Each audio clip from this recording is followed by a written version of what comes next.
Assalamualaikum warahmatullahi wabarakatuh. Selamat pagi sahabat sahur, apa kabar? Semoga selalu dalam keadaan yang baik dan berada di dalam lindungan Allah Subhanahu wa taala. Alhamdulillah, senang sekali saya Iriana Mardanus bisa kembali menjumpai Anda. Kita bisa kembali bersilaturahmi di program Ramadan Kompas TV, apalagi kalau bukan Sahur Time. Insya Allah berkah. Tema kita hari ini, sahabat sahur, ini menarik. Ini adalah bulan Ramadan sebagai bulan pendidikan. Nah, itu dia. Tapi tentu saya tidak membahasnya sendiri. Sudah ada Aca Natasha Rizky yang akan menemani sahabat sahur juga ngobrol-ngobrol. Aca, gimana puasanya? Semangat hari ini. Semangat ya? Ya, karena kayaknya selain hari ini puasanya juga semakin semangat, tapi kita juga mau belajar ilmu baru lagi nih hari ini. Betul. Selalu ya, Sahur Time ini mengajarkan juga ya ilmu. Banyak wawasan untuk kita semua. Nah, Aca kembali untuk menyapa sahabat sahur. Sahabat sahur semua yang di rumah sepertinya lagi sibuk menyiapkan sahurnya ya. Atau bisa jadi malah udah ada yang mulai sahur nih ya. Dan yang paling penting sebelum kita menjalankan ibadah puasa, jangan lupa harus semangat. Dan jangan lupa apa ya? Niatnya. Ini udah makan banyak-banyak lupa. Benar. Jangan sampai tuh. Iya, agar puasa hari ini lancar. Nah, hari ini kita akan membahas mengenai Ramadan sebagai bulan pendidikan. Sudah ada dua narasumber luar biasa kita yang hadir di studio Kompas TV. Saya kenalkan dulu, biasa yang dekat. Yanda dulu ya, Ca ya. Ini ada Gus Muhammad Hasan Habibi atau Gus Hasan. Sehari-harinya Gus Hasan ini sibuknya di Kementerian Pendidikan dan Kebudayaan dan juga sebagai pengasuh Pondok Pesantren Baitul Hikmah di Sawangan, Depok. Assalamualaikum Gus, selamat pagi. Waalaikumsalam warahmatullahi wabarakatuh. Sehat, Gus, ya? Selamat pagi Mas. Salam sehat juga semuanya. Mantap, salam. Amin. Silakan Aca. Di sebelah aku udah ada Syaifullah Amin, Kang Amin. Apa kabar Kang Amin? Alhamdulillah. Sehat Kang. Insya Allah. Kita ketemu terus sama Kang Amin ya, nih. Jadi semangat nih, soalnya dapat ilmu baru terus. Betul, insya Allah. Ya, ini lanjut ya Yan. Ini kan bulan Ramadan ini kan menjadi momentum terbaik ya untuk umat muslim menimba berkah dari Allah nih. Nah, ini mohon izin untuk Gus, kita kira-kira nih bisa mengambil pelajaran apa sih dari datangnya bulan Ramadan? Silakan Gus. Oke, terima kasih Mbak. Jadi saya karena sehari-hari ya beraktivitas di dunia pendidikan, biasanya kita mengenal ada 3 terminologi kecerdasan. Ya. Yang pertama tentu kecerdasan intelektual atau orang mengenal itu sebagai intellectual quotient gitu ya. Kemudian yang kedua adalah kecerdasan emosional, yang ketiga adalah kecerdasan spiritual. Ya. Nah, bulan Ramadan ini adalah situasi yang sangat tepat di mana 3 item tadi bisa langsung dilatihkan dan Allah langsung kemudian melatihkan kepada para hambanya untuk 3 item itu bisa semuanya kena. Oke. Yang pertama tentu kalau kita bicara kecerdasan intelektual, acara-acara semacam ini di mana kemudian kita bisa mengupdate informasi, mendapatkan ilmu baru, kajian-kajian yang terus kita ikuti gitu ya, dari pagi sampai kemudian malam hari, tentu akan menambah wawasan kita tentang keagamaan, tentang kemudian juga dimensi sosial maupun keilmuan-keilmuan yang lain. Nah, kalau dari sisi emosional, Ramadan ini memang betul-betul juga melatih kita terhadap empati dan kepekaan terhadap sesama. Kita sama-sama lapar nih, merasakan apa yang dirasakan oleh saudara-saudara kita yang lain. Kemudian kita perbanyak sedekah juga. Kemudian kita bayar zakat juga di sini. Ini sekali lagi melatih empati kita, melatih emosional kita, sehingga kita bisa merasakan apa yang dirasakan oleh saudara-saudara yang lain. Dan ini 1 bulan lamanya. Nah, yang ketiga tentu kalau kita bicara terminologi kecerdasan terkait dengan kecerdasan spiritual. Ini tidak usah ditanya kalau bulan suci Ramadan ya. Setiap hari kita tarawih, kemudian kita tadarus Al-Quran, memperbanyak sholat-sholat sunnah, terus kemudian juga qiyamul lail, maupun sekian aktivitas-aktivitas ibadah yang mahdhah maupun ghairu mahdhah, yang mungkin itu semakin banyak kita lakukan di bulan suci Ramadan ini. Sehingga 3 kecerdasan ini selama 1 bulan lamanya, itu terus-menerus diasah, terus-menerus dilatih, sehingga insya Allah kalau misalnya ini semua nanti bisa kita lakukan secara istiqomah, kalau kita meminjam bahasa yang sering kali dipakai oleh para kiai, para ustadz, terhadap apa sih yang menjadi tujuan puasa ini, kita harapkan nanti akan menjadi hamba yang bertakwa atau la'alakum tatakun. Itu kira-kira sedikit yang bisa kami ceritakan terkait dimensi pendidikan yang terjadi selama di bulan suci Ramadan. Luar biasa. Tadi ya 3 ilmu tadi itu ya Gus ya, yang penting ya kita juga selalu berpikir bahwa ilmu itu selalu eksak atau apapun yang kita pelajari. Ternyata ada spiritualnya juga tadi dan juga emosionalnya ya. Nah, ke Kang Amin nih, boleh nih. Ya Anda ke Kang Amin. Kang, mengapa Ramadan ini sebenarnya disebut sebagai bulan tarbiyah, Tarbiyah. Kang Amin? Silakan. Assalamualaikum warahmatullahi wabarakatuh. Waalaikumsalam warahmatullahi wabarakatuh. Kak Rizky, Mas Yanda, dan para pemirsa sekalian, sebelum saya menjawab pertanyaan itu, saya akan membaca terlebih dulu sebuah kutipan hadis An Abi Surayyata Sabrata bin Mas'udin Al-Juhani radhiyallahu anhu qala Rasulullah sallallahu alaihi wasallam Sallallahu alaihi wasallam. Allimus sabiyya as-salata li sab'in sinina. Ajarkanlah kepada anak-anak pelajaran sholat ketika mereka mulai berumur 7 tahun. Wadribuhu alaiha bna asyri sinina. Dan kalian boleh memukulnya kalau mereka sudah mulai umur 10 tahun, tapi masih belum mau juga sholat. Ya. Nah, di dalam terminologi Islam sebenarnya dibedakan antara tarbiyah, takdib, dan taklim. Ada yang sekedar memberitahu, ada yang sekedar ngajari, ada yang sampai mendidik, membentuk sebuah pribadi sampai seperti yang diinginkan. Nah, ini biasanya disebut sebagai tarbiyah. Nah, di dalam bulan puasa ini, kita semua umat Islam itu mendidik diri kita, seluruh anggota badan kita dan pikiran serta perasaan kita untuk menjadi orang yang lebih baik. Nah, khususnya kepada anak-anak itu seperti juga ketika terhadap ibadah sholat. Kepada anak-anak kita harus mengajarkan mereka untuk mulai berpuasa. Ya. Baik ketika umur mereka sudah masuk 7 dan 10 tahun, berpuasa baik di dalam arti dia harus bersikap sebagai orang yang berpuasa ketika ada di tempat umum bersama orang lain, maupun dia harus juga istiqomah, komitmen terhadap puasanya, terhadap ibadahnya ketika dia sedang ada di tempat sepi atau sendirian saja. Jadi seperti juga kita mendidik diri kita agar kita ini komitmen dengan ibadah kita, baik ketika di tempat umum maupun di tempat sepi, maka kita mendidik anak-anak agar mereka juga memiliki komitmen yang sama dalam beribadah, baik ketika ada di tempat yang ramai bersama masyarakat bersosial maupun ketika mereka sedang dalam kesendirian. Nah, kita tahu bahwa ibadah puasa ini adalah ibadah yang langsung berhubungan dengan Allah Subhanahu wa Ta'ala dalam masalah pahalanya, sehingga terkadang ibadah puasa ini yang sering dijadikan tolak ukur apakah seseorang ini beriman atau beribadah dengan baik ataukah tidak. Karena kalau sholat kan hanya sebentar, ketika dilihat orang selesai. Kalau sedekah tadi hanya memberikan saat itu saja dan lain sebagainya. Nah, sementara ketika puasa itu ya dari mulai kita sahur imsak nanti sampai kita berbuka puasa, kita bisa ada di mana saja setelah itu. Kita bisa pagi kemudian berangkat kerja atau berdagang atau anak-anak bersekolah, dan bisa ada di mana saja, di dalam kendaraan umum, kendaraan pribadi, ruang yang tertutup dan lain sebagainya. Dan itu harus tetap kita semua bersama juga anak-anak memiliki komitmen untuk tetap beribadah kepada Allah Subhanahu wa Ta'ala, menjaga akhlak kita baik di waktu yang terang maupun di waktu yang gelap. Bagaimana Ramadan itu, bulan Ramadan kemudian menjadi bulan pendidikan adalah Ramadan ini memang bulan yang suci, bulan yang istimewa bagi umat Islam. Al-Quran juga turun di bulan Ramadan. Kemudian ada Lailatul Qadar dan ada beberapa jihad yang dilaksanakan pada bulan Ramadan. Nah, di Indonesia misalnya kita melihat anak-anak SD, anak-anak SMP itu kan ketika bulan Ramadan harus membuat laporan ibadah untuk sekolah. Masya Allah. Nah, ini terkadang orang bertanya, ngapain sih ibadah itu kok harus dicatat-catat segala buat laporan? Ibadah itu kok dinilai? Ibadah itu kan kepada Allah.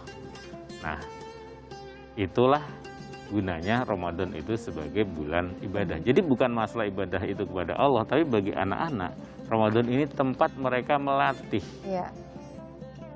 kegiatan ibadah mereka selama 1 bulan, bahkan hampir selama 24 jam karena termasuk ada kolom-kolom tentang sholat, baik itu sholat rawatib 5 waktu maupun sholat tarawih, termasuk kolom-kolom tentang kultum. Ya, Masya Allah. Nah, Insya Allah ya, Ca ya. ya, jadi ini sebenarnya jadi pembelajaran juga buat Aca karena kebetulan anak Aca baru mau mulai puasa tahun ini Kang Amin. Jadi ya benar ya, momentum yang sangat tepat gitu loh di bulan Ramadan ini bagi anak-anak dan jiwa sosialnya juga jadi meningkat gitu. Kita melatihnya sejak dini ya. Oh, ini Insya waktu yang Allah. tepat lah ya, Ca ya, untuk Benar. melatih anak-anak juga. Nah, nanti kita akan lanjutkan pembahasan mengenai Ramadan sebagai bulan pendidikan setelah jeda. Tapi sebelumnya kami kembali mengajak sahabat sahur dimanapun Anda berada ini untuk dapat bersedekah di bulan yang penuh berkah. Mari kirimkan donasi Anda untuk UMKM Bangkit di nomor rekening 0680 1926 77 NU Care Lazisnu. Atau paling mudah ini sahabat sahur bisa langsung scan barcode yang tertera di layar kaca televisi Anda saat ini. Nah, ini bagi sahabat sahur yang baru bergabung, ini saya infokan kembali ya, saat ini kita sedang membahas tema yaitu Ramadan sebagai bulan pendidikan, Masya Allah. Nah, ini langsung saja ya, mohon izin untuk Gus Hasan nih. Silakan, Ca. Aca mau lanjutkan ya pertanyaannya. Ini sebenarnya apa saja sih Gus ruang lingkupnya sehingga bisa dikatakan sebagai Ramadan adalah bulan pendidikan? Mohon izin Gus. Baik, terima kasih Mbak Ca. Ya. Jadi memang proses yang kita jalani selama 1 bulan ini akan sangat menentukan 11 bulan berikutnya. Masya Allah. Ya. Ini yang menarik dari bulan suci Ramadan. Jadi ibarat kita dimasukkan dalam sebuah kawah candragi muka untuk kemudian dilatih secara ketat karena inilah bekal kita persiapan untuk menghadapi 11 bulan berikutnya. Ya. Nah, kalau bicara ruang lingkup ya, selama bulan suci Ramadan tentu kalau saya merefer dari tadi yang 3 hal yang kami sampaikan terkait dengan sisi intelektual, kemudian sisi emosional, dan yang ketiga adalah sisi spiritual. Spiritual. Nah, 3 ruang lingkup itu kemudian akan terasah secara otomatis asal tahapan-tahapan yang sebagaimana tadi Kang Amin tadi sampaikan dilatihkan sejak dini itu bisa kita amalkan. Karena begini, pada prinsipnya pendidikan itu kan ujung-ujungnya adalah karakter positif yang akan terbentuk oleh peserta-peserta didik kita. Kalau sekarang kita ditarbiyah oleh Allah lewat bulan suci Ramadan, kita harapkan nanti akan ada perbaikan karakter dari diri kita sendiri. Nah, itu hanya bisa dilakukan, perbaikan karakter itu dengan pembiasaan. Kalau bahasa agama kita menyebutnya istiqomah. Istiqomah. Sesuatu yang kita lakukan secara istiqomah, secara terus-menerus, secara konsisten, itu akan membentuk karakter positif. Nah, kita bayangkan, tarawih kita 30 hari dilakukan secara istiqomah. Tadarus Al-Quran kita lakukan secara istiqomah. Sedekah kita lakukan secara istiqomah. Kemudian lapar 30 hari kita merasakan empati juga kita lakukan setiap hari. Dan sekian banyak juga aktivitas yang kita lakukan secara istiqomah. Nah, kalau istiqomah itu bisa kita lakukan, itu akan membentuk sifat positif, insya Allah. 11 bulan yang akan datang, kita akan siap mengarungi situasi yang mungkin waktunya lebih banyak, lebih panjang, tapi karakter positifnya sudah terbentuk selama di bulan suci Ramadan. Betul sekali. Itu balik lagi mereflek ke diri kita, sahabat sahur. Betul, kita nggak pernah tahu ya apa yang membiasakan diri ya. Jadi tidak hanya di bulan Ramadan, tapi mudah-mudahan berlanjut. Betul, betul. Dan karena kita nggak pernah tahu ya, misalkan kayak sebelum pandemi, tiba-tiba besok mau ada pandemi COVID-19, kita nggak pernah tahu kan.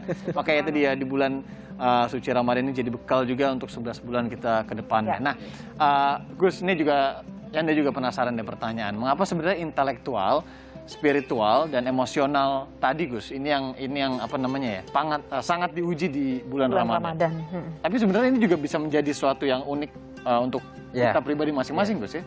Ya, tentu begini Mas, kondisi keimanan seseorang itu kan naik turun ya. Beda-beda ya. Kondisi keimanan seseorang itu naik turun. Jadi tentu banyak sekali faktor yang kemudian terjadi. Ya, situasi Ramadan kali ini itu memantapkan supaya posisi keimanan kita tuh di level yang stabil lah, kira-kira demikian. Dengan aktivitas secara istiqomah tadi kita laksanakan. Ini kalau kemudian ibarat seseorang berlatih secara terus-menerus, dia akan pandai secara otomatis. Saya misalnya dikasih soal matematika setiap hari sama guru saya, ya saya akan jago di bidang matematika. Masya Allah. Kalau misalnya kita biasa membaca novel-novel sejarah atau humaniora setiap hari, itu tentu kita juga akan jago di titik itu. Bayangkan selama 1 bulan kita dilatih terus-menerus dengan aspek intelektual, spiritual maupun emosional tadi itu. Itu pasti akan menimbulkan kepekaan. pasti akan menimbulkan ketajaman fikir dan pasti akan menimbulkan kejernihan nurani. Yang itu akan berguna sekali lagi untuk 11 bulan berikutnya. Dan sekali lagi, kenapa kita kemudian harus melakukan ini secara istiqomah? Kita tidak tahu situasi yang akan datang. Situasi pandemi kita melihat banyak mungkin teman, saudara, keluarga kita tiba-tiba Allah ambil karena satu dan lain hal. Paling tidak kita bisa memantapkan situasi dalam bulan Ramadan ini kita dalam kondisi yang baik. Sehingga kemudian semua laku kita, semua fikir kita, semua nurani yang nanti kita jadikan pegangan itu juga dalam situasi yang baik. Masya Allah. Demikian. Insya Allah. Jadi ini menarik ya Yan ya. Tadi seperti Gus Hasan bilang bahwa sebenarnya ini adalah momentum kita di mana kita bisa memantapkan diri untuk menjadi hamba yang lebih berkualitas lagi ya. Masya Allah. Nah ini ngomong-ngomong soal beralih ke pendidikan nih ya, untuk Kang Amin. Ini pelajaran yang paling mahal nih Kang Amin, hikmah yang bisa kita dapatkan di bulan suci Ramadan apalagi di era pandemi seperti ini. Mohon izin Kang Amin. Ya, masih. Paling mahal ya, ini mahal bayarnya atau mahal bagaimana ini maksudnya? Harga sudah mulai mahal ini gimana? Mungkin maksudnya adalah pelajaran paling berharga gitu ya. Tentu bagi kita umat Islam di masa-masa ini kita mengalami 2 kali Ramadan tahun kemarin dan Ramadan tahun ini dengan situasi yang tidak menentu ya, terutama di tahun kemarin kita melewati bagaimana Ramadan yang sangat seakan mencekam lah ya. Seakan-akan di mana-mana itu ketakutan, di mana-mana ketidakpastian, di mana-mana ketidakkhawatiran, dan alhamdulillah tahun ini kita menjalani Ramadan dengan optimis. Meskipun pandemi itu belum berakhir, tetapi kita sudah mulai bangkit ya. Kalau kemarin di tahun kemarin kita hanya berkutat pada bagaimana bertahan, bagaimana tetap semangat, bagaimana tetap saling menopang, bagaimana tetap saling membantu, meringankan dan lain sebagainya. Ya alhamdulillah di tahun ini kita sudah dalam posisi bangkit ya. Kita menuju kebangkitan bahwa insya Allah meskipun pandemi kita akan segera bisa mengatasinya, dan misalnya banyak hal lah tentang kehidupan bermasyarakat, baik di pemerintahan, di masyarakat, di bidang agama. Kita juga dulu seakan-akan kita sholat Jum'ah misalnya, atau sholat rawatib, atau sholat tarawih dilarang, itu seakan-akan mau kiamat gitu kan. Padahal ketika waktu berlalu, para ulama, para ustadz itu menemukan cara bagaimana menyiasati sholat tarawih yang menghindari kerumunan. Dan setelah mulai divaksin, tetap menjaga kerumunan, tetapi tetap melaksanakan sholat tarawih itu juga sudah mulai ketemu caranya.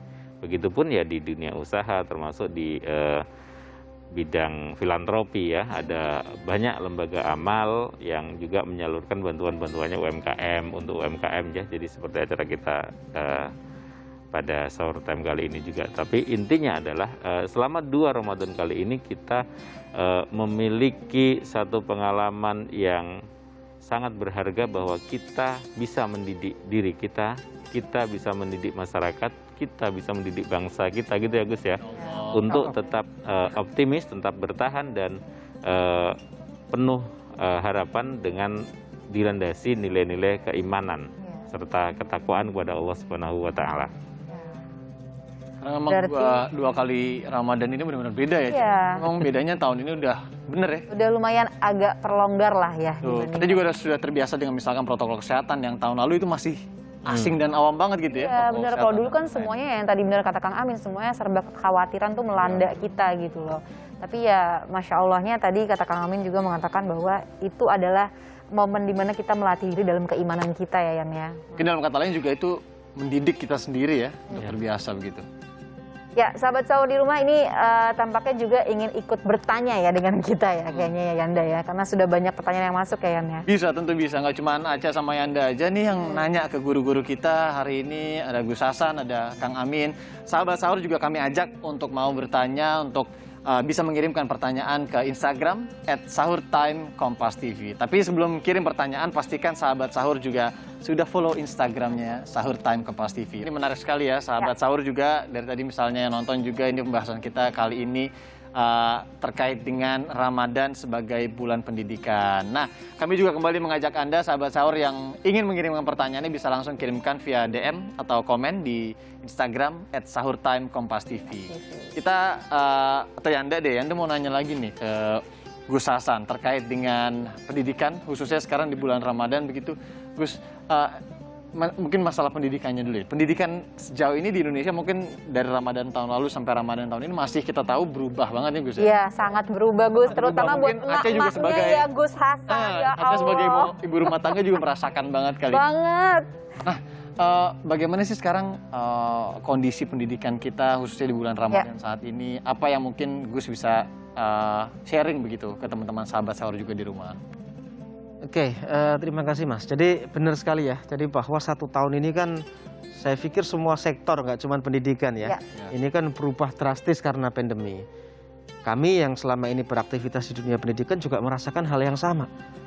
Anak-anak kita biasa lihat kalau pagi berlarian di halaman sekolah gitu ya. Apalagi tadi anaknya katanya masih kecil gitu. Aduh, Gus, masuk ke PAUD. Sekarang kita nggak bisa lihat.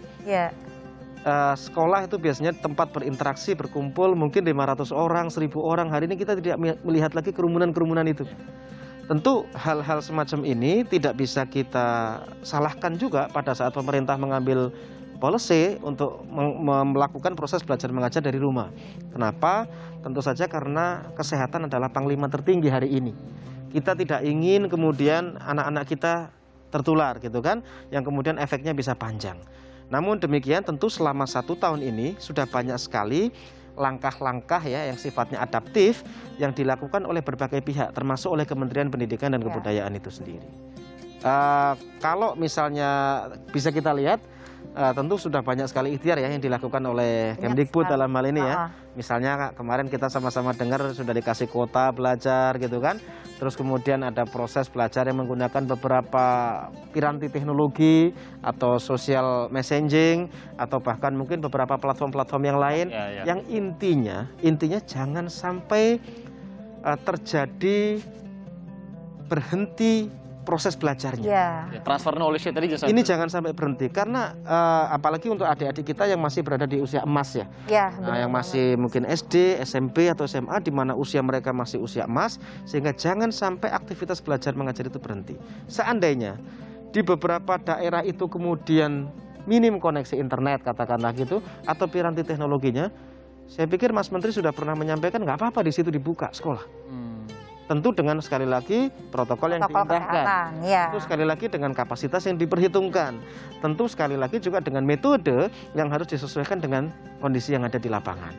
Nah ini sekali lagi mungkin beberapa ikhtiar dan semakin lama orang pada akhirnya juga belajar juga bahwa pendidikan hal ini ternyata menjadi tanggung jawab semua pihak. Tidak bisa juga kemudian semata-mata, oh ini urusannya Kementerian Pendidikan, oh ini urusannya sekolah. Ternyata Bapak Ibu gurunya juga paling khawatir dalam hal ini. Banget, bukan gitu kan? Lagi Gus Hasan, ini pengalaman banget. Ternyata kemudian masyarakatnya juga, ini gimana nanti kalau nasib anak-anak kita kemudian berhenti belajar secara offline gitu ya, terus online. Ada hal-hal yang kemudian harus tidak kita lengkapi karena tidak sempurna di online. Intinya apa? Semua orang akhirnya memikirkan masa depan anak-anak kita tentu saja lewat dengan dunia pendidikan yang kita jalani bahwa ternyata ini tanggung jawab semua pihak. Dan ini kalau saya meminjam bahasa beberapa praktisi pendidikan, ini waktu yang tepat untuk kita menunjukkan solidaritas global kita. Sama-sama turun tangan, sama-sama bergandengan demi masa depan anak-anak kita. Dan yang belajar tentunya bukan cuma guru-guru yang harus adaptasi ya, tapi juga orang tuanya. Mohon maaf. Ini menarik. Ini menarik. Ki Hajar Dewantoro itu pernah menyampaikan begini, 75 tahun yang lampau. Jadi Ki Hajar Dewantoro pernah menyampaikan bahwa setiap orang itu pada akhirnya akan menjadi guru. Dan setiap rumah itu menjadi sekolah. Masya Allah. Nah ini kan tentu tadi masing-masing orang tua yang selama ini tidak memiliki keseriusan, tidak memiliki perhatian yang cukup, hari ini betul-betul memperhatikan. Benar, benar. Dan kemudian rumah-rumah kita, mau semewah apapun, atau sesederhana apapun, hari ini menjadi dinding-dinding sekolah. Ya, Masya Allah. Di mana kemudian proses belajar mengajar terjadi di sana. Ini kalau dalam tradisi orang-orang pesantren mungkin Ki Hajar Dewantoro itu udah dianggap wali gitu ya. Karena beliau pernah menyampaikan itu 75 tahun yang lampau. Tapi ini juga sekaligus menjawab bahwa pendidikan tidak bisa dipisahkan, Ya. tanggung jawab menjadi Bersama. milik bersama-sama, dan semua orang harus turun tangan dalam konteks untuk mempersiapkan masa depan yang terbaik buat anak-anak. Masya Allah. Masya Allah. Ini benar-benar hikmah buat kita semua ya, Masya karena Allah. jadi kita juga lebih, terutama buat orang tua, kita jadi jauh lebih dekat dengan anak-anak, apalagi kualitas waktu kita untuk mereka jauh lebih baik dari sebelumnya. Satu sisi ada yang positif tadi aja. Ada yang positifnya pasti, negatifnya juga ada ya. Ya orang tuanya kadang-kadang suka setewan. Subhanallah. Ya ini lanjut kembali ke pendidikan anak nih. Mohon izin untuk Kang Amin. Bagaimana sih Rasulullah SAW mengenalkan ibadah untuk anak-anaknya? Bagaimana Rasulullah mengajarkan anak-anaknya? Mohon izin. Ya, ini sangat relate ya. Ya. Seperti juga tadi diterangkan oleh Gus Hasan, Ya. bahwa Ki Hajar Dewantoro menyetir ya rumah itu adalah sekolah. Itu maka hadis Nabi Muhammad SAW juga menyatakan itu madrasatul ula. Ibu ini adalah sekolah pertama bagi anak-anaknya. Dan kita tahu itu terbukti di hari ini. Banyak ibu-ibu, Aduh Kang Amin. banyak ya. Langsung ada. Langsung nutup nih. Banyak ibu-ibu itu yang mengeluh dengan kenakalan anaknya. Para guru kemudian banyak yang pakai jok. Ya, selama ini ibu-ibu nggak tahu kalau anaknya itu nakal. Begitulah beban guru-guru di Ya, sekolah Allah menghadapi banyaknya kenakalan anak-anak. Sementara ibu-ibu hanya menghadapi kenakalan anaknya sendiri. Para guru di sekolah itu menghadapi kenakalan anaknya orang sekelas. Masya Allah. Jadi anak-anak sekelas kan, maka berlipat-lipatlah, dan ini menjadi satu pelajaran yang penting bagi kita semua, bagaimana sebuah keluarga itu memang mesti mampu mendidik anaknya dengan lebih baik, dan tidak pada tempatnya ibu-ibu itu sering ngomel kepada guru-guru anak-anaknya, baik di sekolah maupun di tempat-tempat pengajian dan lain sebagainya. Nah, terkait dengan tata untuk mengenalkan ibadah kepada anak-anak, Rasulullah SAW diceritakan itu pernah satu ketika sedang sholat, sedang ruku dan sujud itu dinaiki oleh cucunya Hasan dan Husain, sehingga ketika sujud kemudian Hasan dan Husain naik di punggungnya, maka Rasulullah memanjangkan sujudnya sehingga Hasan dan Husain itu betah di atas punggung Rasulullah ketika Rasulullah itu sedang sholat. Artinya apa? Rasulullah mengenalkan kepada cucu-cucunya sedini mungkin untuk beribadah kepada Allah Subhanahu wa taala, dan demikian pun kita di masyarakat Indonesia sekarang ini seperti di awal tadi kita singgung, puasa itu adalah bulan di mana pendidikan karakter termasuk pendidikan beribadah itu ditekankan, bahkan sampai diformalkan dengan rapor selama bulan Ramadan itu, rapor ibadah dan lain sebagainya itu sendiri. Masyarakat Indonesia biasa mendidik anak-anaknya itu dengan melatih puasa, tidak harus langsung puasa penuh sehari. Hari gitu Kang. Ya, tetapi bisa dengan di Jawa disebut puasa beduk. Jadi ketika duhur itu makan dulu ya. Ketika beduk terdengar, dia anak-anak makan dulu. Kemudian minum, kemudian dilanjutkan puasa lagi. Nah, sebenarnya ini bukan hanya bisa diterapkan kepada anak-anak, tetapi bisa diterapkan juga kepada orang-orang yang baru belajar agama Islam. Ya. Mungkin para mu'alaf ya, yang kemarin sebelumnya itu takut, oh jangan-jangan nanti kalau puasa sakit dan lain sebagainya, maka biar tidak kaget mungkin bisa puasa dulu setengah hari dulu. Dicoba beberapa hari, baru kemudian besok sampai asar, dicoba lagi kalau sudah kuat ya sampai kepada maghrib gitu. Ya. Termasuk tata caranya adalah dengan mengakhirkan waktu sahur sampai pada imsak. Jadi memang makannya itu terakhir sampai minum ya menjelang imsak itu tadi. Ya. Baru minum, sehingga ketika jam 9, jam 10 itu masih beberapa jam minum gitu kan, sehingga itu lebih kuat. Insya Allah. Berarti puasa setengah hari efektif ya untuk proses diri, untuk melatih bagaimana kita mengenal puasa itu sendiri untuk anak-anak kita sejak dini ya Yan ya. Ya, ini Masya Allah semakin seru ya Yan ya, apalagi juga sahabat sahur kayaknya udah nggak sabar mau nanya-nanya sama guru-guru kita nih hari ini. Jadi silakan saja langsung mengirimkan pertanyaannya ke Instagram @sahurtimekompastv. Karena selain satu ini kita akan membacakan beberapa pertanyaan Anda semua sahabat sahur. Tadi juga kita sudah membahas cukup panjang mengenai Ramadan ini sebagai bulan pendidikan. Dan sekarang saatnya Yanda dan Aca ini akan membacakan beberapa pertanyaan yang sudah masuk via Instagram @sahurtimekompastv. Yang pertama, ini ada pertanyaan juga, kita langsung bacakan. Oke, ini ke Gus Hasan dulu. Gus Hasan, bagaimana pendidikan Ramadan pendidikan Ramadan di dalam keluarga? Mungkin kita tahu juga ya, Ramadan ini 2 kali, 2 tahun ini sangat berbeda. Pola-pola, mungkin tips juga yang bisa Gus Hasan kasih ini untuk keluarga-keluarga atau sahabat sahur yang nonton, memberikan pendidikan di bulan Ramadan yang baik, apalagi kan gak ada sekolah offline tadi Gus Hasan bilang. Iya, tentu dengan perbedaan situasi ya Mas ya, ini kan mau tidak mau harus banyak sekali modifikasi yang dilakukan. Ya. Dalam proses belajar mengajar, baik selaku orang tua maupun bapak ibu gurunya ke adik-adik maupun anak-anak kita di rumah. Tadi Kang Amin sudah secara singkat menjelaskan bagaimana Rasulullah sudah mencontohkan mendidik putra-putranya. Terus bagaimana dengan kondisi sekarang?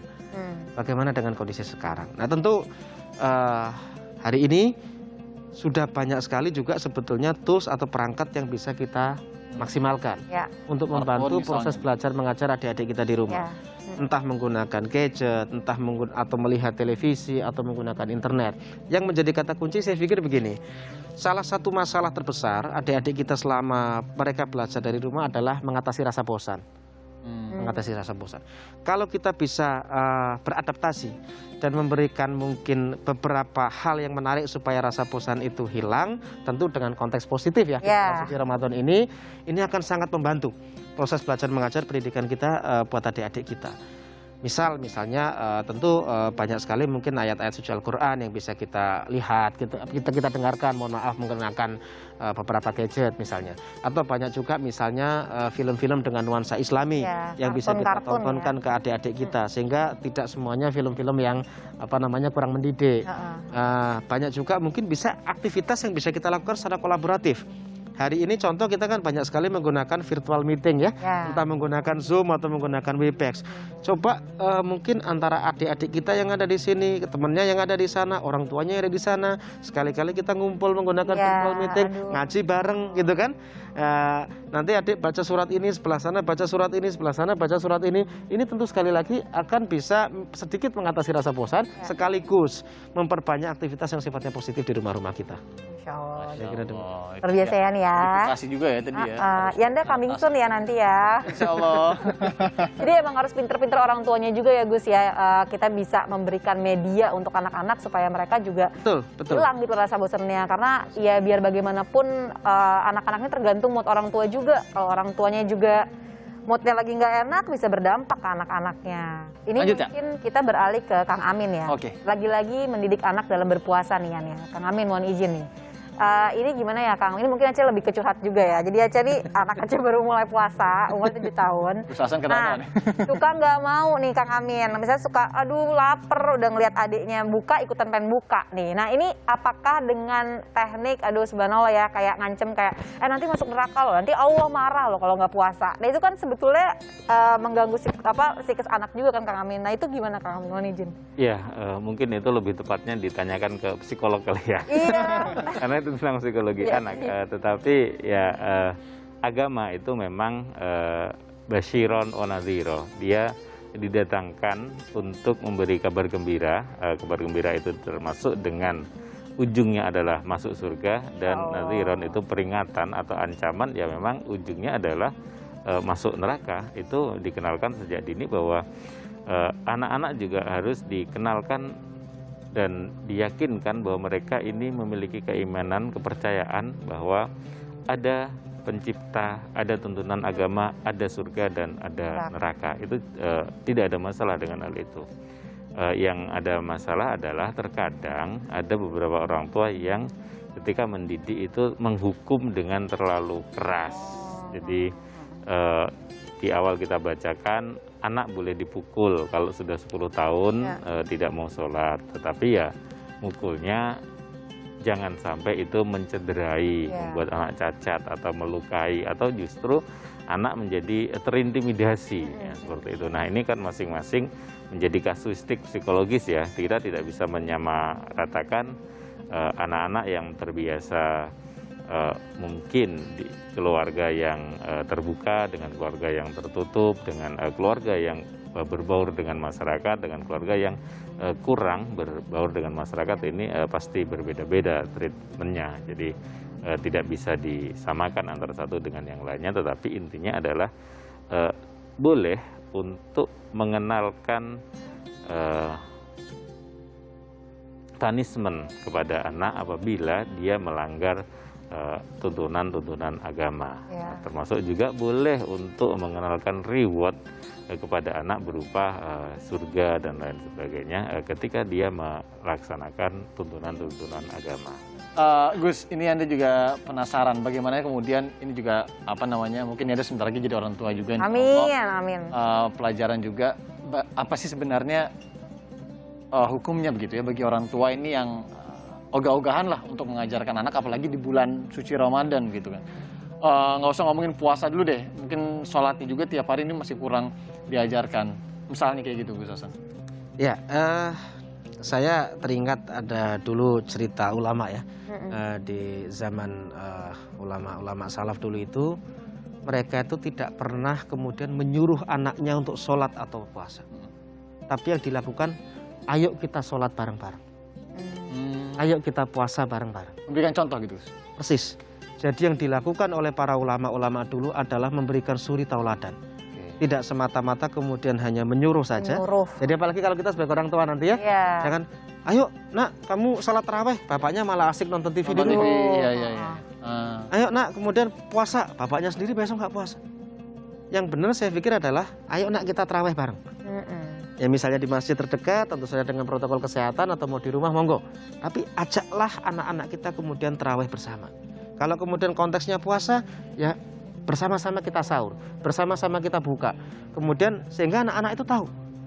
Dan kita sama-sama dalam sebuah teori pembelajaran ya Mas ya, titik tertinggi adalah bagaimana merasakan pengalaman belajar itu bersama. Masya Allah. Kalau kemudian anaknya, oh iya bapak saya tarawih, bapak saya puasa, saya diajak, itu akan membekas dalam memori anak kita sampai bertahun-tahun yang akan datang. Oke, tadi ya pengalaman belajar itu menjadi tingkat tertingginya juga ya. Jadi sebagai orang tua mungkin bisa juga jadi pelajaran juga untuk sahabat sahur di rumah nih, tidak hanya mencontohkan, mungkin mengajak begitu ya. Mengajak. Bersama-sama lah ya. Bersama-sama. Karena biar bagaimanapun anak ini mudah sekali untuk merekam ya. Betul. Apa yang terjadi pada orang tuanya sendiri gitu. Jadi memang harus saling mencontohkannya. Ya, terima kasih banyak untuk guru-guru kita pada pagi hari ini, untuk Gus Hasan, untuk Kang Amin atas ilmunya yang mudah-mudahan insya Allah bermanfaat untuk kita semua dan sahabat sahur tentunya. Ya, bulan Ramadan merupakan proses pendidikan karakter manusia. Manusia beruntung adalah manusia yang mampu menjaga komitmen ibadah dan kepatuhan juga ketaatan kepada Allah Subhanahu wa taala. Persis. Dan juga sebelum kami menutup acara ini sudah 1 jam ya. Iya. Tidak terasa ya Yan ya. Kita tidak terasa ngobrol-ngobrol, seru sekali soalnya temanya juga berkaitan dengan pendidikan, berkaitan juga dengan bulan Ramadan. Sebelum kami tutup, kami juga ingin mengajak Anda, sahabat sahur, untuk bisa berdonasi ke UMKM Bangkit di nomor rekening 0680 192677 Enokir Lazisnu, atau sahabat sahur juga bisa langsung scan barcode yang tertera di layar kaca televisi Anda. Ini mudah sekali. Sampai di sini perjumpaan kita hari ini, dan kami juga mengingatkan sahabat sahur intinya jangan lupa ya follow Instagram @sahurtime Kompas TV. Akhir kata saya Iriana Mardanus. Dan saya Natasha Rizky. Kami pamit undur diri, juga mewakili seluruh guru yang bertugas. Kami juga mengucapkan selamat menunaikan ibadah puasa hari ini kepada sahabat sahur semua. Jangan lupa besok kita ketemu lagi di jam yang sama, hanya di program Ramadan Kompas TV Sahur Time. Insya Allah berkah.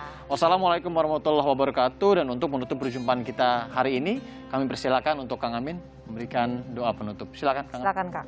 Baik, para pemirsa dimanapun Anda berada, mari kita tutup perjumpaan kita dengan berdoa. Semoga Allah SWT memudahkan urusan-urusan kita, baik urusan dunia dan urusan akhirat, menjadikan keluarga kita sebagai keluarga yang tentram, sebagai keluarga yang menjadi oase bagi kita, dan menjadikan orang-orang yang bertakwa sebagai panutan bagi kita dan keluarga kita.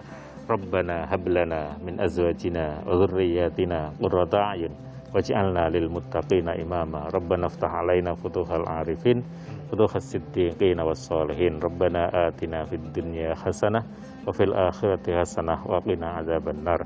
Subhana rabbika rabbil izzati amma yasifun. Wassalamun alal mursalin walhamdulillahi rabbil alamin. Al-Fatihah.